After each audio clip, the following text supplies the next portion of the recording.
کا مفہوم ہے نا کہ جو بچے بلوغت سے پہلے پہلے فوت ہو جائیں قیامت کے دن وہ اپنے ماں باپ کی شفاعت کروائیں گے, اپنے ماں باپ کے سفارشی بنیں گے. اس لیے کہا گیا ہے کہ عقیقہ جو ہے بچہ اپنے عقیقے کے درمیان معلق رہتا ہے, لٹکا رہتا ہے. تو اس لیے جو صاحب استطاعت ہو وہ ضرور کیا کرے, عقیقہ کرے. اچھا, عقیقہ کرنے کی کوئی عمر نہیں ہے, زندگی میں جب بھی کرنا چاہے آپ اپنا عقیقہ بھی کر سکتے ہیں. سرکار مدینہ صلی اللہ علیہ وسلم کے حوالے سے ملتا ہے, سرکار نے اپنا عقیقہ اعلان نبوت کے بعد فرمایا تھا. حضور کا عقیقہ اعلان نبوت کے حضور نے بعد فرمایا تھا. تو عقیقہ اب فوت ہو گیا ہے تو آپ اس کا عقیقہ نہیں کریں گے. جو زندہ تھے تو زندوں کا جو ہے جناب علی وہ عقیقہ ہوتا ہے. اچھا, اسی طرح جناب عوام الناس میں یہ مشہور ہے کہ ایک جانور میں 7 حصوں کا ہونا ضروری ہے. ایسا نہیں ہے ایک جانور میں 7 حصے سب لے تو قربانی ہوگی, نہیں. مقصد یہ اگر 4 بندے بھی جانور لے کے آتے ہیں قربان کرتے ہیں تو ظاہر ہے اب 4 یہ 7 تو ہے نہیں, تو قربانی ان کی بھی ہو جائے گی.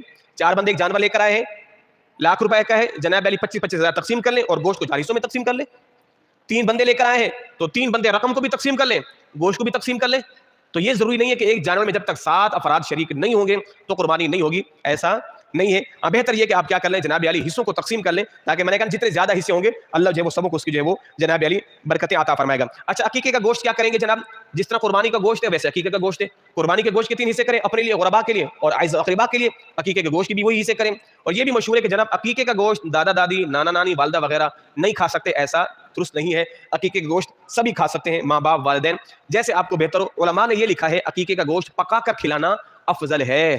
عقیقے کا گوشت پکا کر غربا فقراء کو کھلانا افضل ہے. اگر آپ دعوت میں بھی کسی کو کھلا دیتے ہیں تو بھی کوئی حرج نہیں ہے. اگر کوئی نوجوان اپنے ولیمے میں اپنا عقیقہ کرنا چاہے تو بھی کوئی حرج نہیں ہے.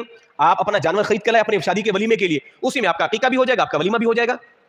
اور اگر کوئی 40ویں کے لیے جانور خرید کر لایا ہے, 40ویں کے لیے, جناب میرے ابا کا 40واں ہے اور میرے 5-6 بچے, ان کا عقیقہ, تو ٹھیک ہے ان کا عقیقہ کر دیں, ان کے عقیقے والا گوشت 40ویں بھی چلا دیں, تو اس میں کوئی حرج نہیں ہے. اچھا جی, اسی طرح جناب علی کہ حاملہ جانور کی قربانی, میں نے جمعے میں بیان کیا تھا کہ حاملہ جانور کی قربانی نہیں کرنی چاہیے. بالفرض اگر آ بھی گئے ہیں حاملہ جانور تو اس کی جو ہے وہ بالکل قربانی جائز ہے, اور اس جانور کے اندر جو بچہ زندہ ہوگا تو اس کو بھی جو ہے وہ قربان کر کے اللہ کی راہ میں جو ہے وہ ذبح کر کے اللہ کی راہ میں قربان کر دیا جائے گا. رات کو بھی قربانی کر سکتے ہیں, رات کو بھی قربانی کر سکتے ہیں. 10 ذی الحج کی صبح صادق سے لے کر 12 ذی الحج کی غروب آفتاب تک, اس میں جناب جتنے بھی گھنٹے آ رہے ہیں جس وقت چاہے قربانی کر سکتے ہیں. فقہا نے لکھا ہے کہ رات کو مکروہ ہے, وہاں پر مکروہ ہے کہ جہاں پر لائٹ کا انتظام نہیں ہے, جہاں پر روشنی کا انتظام نہیں ہے. تو ظاہر ہے یہاں پر روشنی کا انتظام ہے, خوب انتظام ہے, تو آپ جو ہے وہ قربانی کر سکتے ہیں. اچھا, اسی طرح جو افضل قربانی پہلے دن ہے, پھر دوسرے دن اور پھر تیسرے دن, یعنی ثواب کے لحاظ سے افضل پہلا دن ہے, پھر دوسرا دن اور پھر تیسرا دن ہے. تو اس کا یہ ہرگز مطلب نہیں کہ اگر آپ تیسرے دن کریں گے تو آپ کو وہ ثواب نہیں ملے گا جو پہلے دن تھا, یا ثواب میں کمی آ جائے گی, ایسا نہیں ہے. بلکہ ثواب کی ایک جو ہے وہ ترتیب جو ہے جناب علی بیان کی گئی ہے. اچھا, اسی طرح جو جناب علی خصی جانور کی قربانی بالکل جائز ہے, بلکہ آپ صلی اللہ تعالی علیہ وآلہ وسلم سے تو یہ روایت بھی منقول ہے کہ سرکار نے خود جو ہے ایک خصی بکرے کی جو ہے وہ قربانی فرمائی تھی. اس کی وجہ سے یہ ملتا ہے کہ خصی بکرے کا گوشت دوسرے بکرے کی بنسبت جو ہے وہ زیادہ لذیذ ہوتا ہے. اچھا, اسی طرح جناب علی جانور کے اندر جب آپ قربانی کریں اور اللہ کی راہ میں جب آپ قربان کر رہے ہیں تو آپ برابر تقسیم کریں. آپ صلی اللہ علیہ وسلم کی وہ حدیث پاک نے کتنی پیاری حدیث ہے. ہم عائشہ فرماتی ہیں کہ سرکار مدینہ صلی اللہ علیہ وسلم نے ایک بکرا ہمیں دیا, فرمایا اس کو ذبح کرو, اس کو اللہ کی راہ میں قربان کر دو, اور فرمایا کہ میرے لیے کچھ رکھ دینا. فرماتی کہ ہم نے بکرا ذبح کیا, ذبح کرنے کے بعد اس کا گوشت تقسیم کر دیا. بکرے کی جو دستی ہوتی ہے نا, دستی سمجھتے نا, بکرے کی جو دستی والا گوشت تھا نا, وہ ایک پیس ہم نے رکھ لیا, باقی سارا تقسیم کر دیا. سرکار تشریف لائے, فرمایا ہاں تقسیم کرے, حضور تک کر دیا, بس یہ آپ کے لیے رکھا ہے, باقی سارا تقسیم کر دیا ہے, باقی سارا تقسیم کر دیا ہے. حضور نے فرمایا اللہ اکبر, فرمایا کہ تم نے تو کچھ تقسیم کیا ہی نہیں ہے, کچھ تقسیم کیا ہی نہیں. فرمایا کہ سارا کا سارا تو تم نے رکھ لیا ہے, یعنی یہ دستی کا گوشت مجھے محبوب تھا اور تم نے رکھ لیا ہے. عائشہ, اللہ کی راہ میں وہی تو قربان کرنا ہے جو ہمیں محبوب ہے, اللہ کی راہ میں وہی تو قربان کرنا ہے جو ہمیں محبوب ہے. جو مجھے محبوب تھا تم نے تو وہ رکھ لیا ہے, بقیہ قربان کر دیا ہے. اللہ اکبر, فرمایا جو ہمیں محبوب ہے وہی قربان کرنا. لن تنالوا البر حتى تنفقوا مما تحبون, قرآن کہتا ہے اے اہل ایمان تم اس وقت تک نیکی کو نہیں پہنچ سکتے جب تک اپنی محبوب ترین چیز اللہ کی راہ میں قربان نہ کر دو. جناب ابراہیم نے اپنا محبوب ترین بیٹا اللہ کی راہ میں ذبح کرنے کے لیے تیار ہو گئے. تو عید قربان میں اگر آپ اس جانور کے لذیذ حصے اور بہترین حصے آپ سارے ہی اپنے پاس رکھ لیں, اور ہڈیاں اور وہ چورا مورا اگر آپ اللہ کی راہ میں دیتے رہیں تو صاحب پھر آپ نے دیا ہی کیا ہے.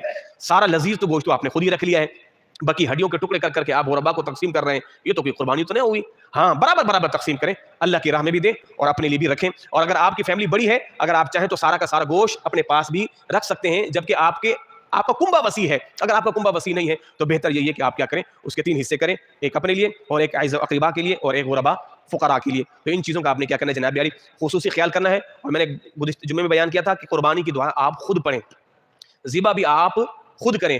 جناب فاطمہ الزہرا رضی اللہ تعالی عنہ کی جب قربانی تھی تو حضور نے فرمایا فاطمہ تم کھڑی ہو جاؤ اور اپنے جانور کے پاس جا کر کھڑی ہو جاؤ, کیونکہ تمہارا بکرا ذبح ہونے لگا ہے, اس کے پاس جا کر کھڑی ہو جاؤ, اس لیے کہ خون کا پہلا قطرہ گرتے ہی قربانی کے جانور کا اللہ اس کی قربانی کو قبول کر کے اس کے گناہوں کو مٹا دیتا ہے. ٹھیک ہے جی. ہاں تو اچھا ظاہر اب یہ کہیں کہ جناب آپ مولانا صاحب حدیث تو سنا دی, اب کیا خواتین کے لیے یہی حکم ہے؟ یہ حکم استحبابی ہے. یہ اس وقت ہے کہ جب قربان کرنے والے ذات سارے محرم ہو, گھر کے لوگ ہوں, تو خواتین اگر قریب کھڑی ہو جاتی ہے تو کوئی حرج نہیں ہے. جب قربان کرنے والے سارے غیر محرم ہو, اجنبی لوگ ہوں, تو پھر عورتوں کا قربان گاہ میں یا جانور کے پاس پر کھڑا ہونا ضروری نہیں ہے. بس یہ کہ اللہ کے رسول نے فرمایا. اچھا دوسری بات, آخری بات, ہمارے مشہور ہے کہ جناب ہم عید کے دن روزہ رکھتے ہیں. عید کے دن ہم کیا کرتے ہیں؟ روزہ رکھتے ہیں. تو عمومی طور پر یہ روزہ اس معنی میں ہوتا ہے, حدیث پاک کا مفہوم حضور فرمایا جو قربانی کر رہا ہے تو اس کے لیے مستحب یہ ہے, بلکہ سنت یہ ہے, وہ اپنے دن کے کھانے پینے کا آغاز اپنے قربانی کے گوشت سے کر دے. اپنے کھانے پینے کا آغاز قربانی کے گوشت سے کرے. اب وہ چاہے کلیجی سے کرے, گوشت سے کرے, اس میں کوئی حرج نہیں ہے. بہتر یہ ہے ہاں اس وقت تک کے لیے, جیسے صاحب نے کل پوچھا کہ ہم کیا پھر پانی نہیں پی سکتے, چائے نہیں پی سکتے, بالکل چائے پانی وغیرہ جو بھی ہے وہ کر سکتے. کھانے کا آغاز جو ہے آپ اپنے قربانی کے گوشت سے ہی کریں, تو یہ کیا ہے؟ سنت ہے. اللہ تبارک و تعالی ہم سبوں کی قربانی کو اپنی بارگاہ